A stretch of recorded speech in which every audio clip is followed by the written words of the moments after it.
Welcome to our channel. Today we how to uninstall LastPass browser extension and remove Vault Access, full guide step by step clearly. Open your web browser where the LastPass extension is installed. Locate the LastPass icon in the upper right corner of your browser window. Right-click on the LastPass icon.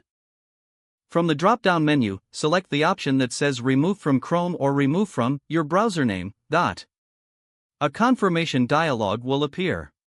Click on the Remove button to uninstall the extension.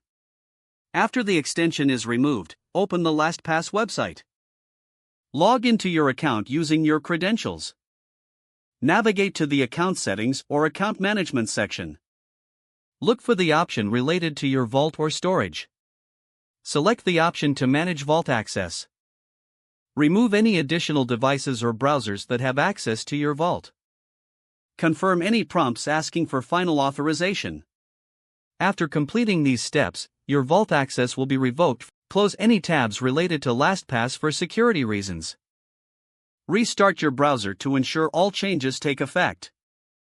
If the page does not load, refresh the browser or try again in a private or incognito window. Make sure you are using the correct email address, then retype it carefully to avoid small typos. If your password is not accepted, use the reset option and create a new strong password you can remember. Check your spam folder for verification or security emails, then complete any requested confirmation steps. Enable two-factor authentication if available to improve account security and reduce unauthorized access risk. After signing in, review your profile details so your contact information and settings are accurate and current. If you see an error message, note it down and try again after restarting your device and internet connection.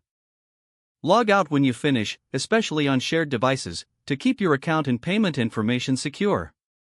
If the page does not load, refresh the browser or try again in a private or incognito window. Make sure you are using the correct email address, then retype it carefully to avoid small typos. If your password is not accepted, use the reset option and create a new strong password you can remember. Check your spam folder for verification or security emails, then complete any requested. Enable two-factor authentication if available to improve account security and reduce unauthorized access risk. Don't forget to like this video and subscribe to our channel for more step-by-step tech guides.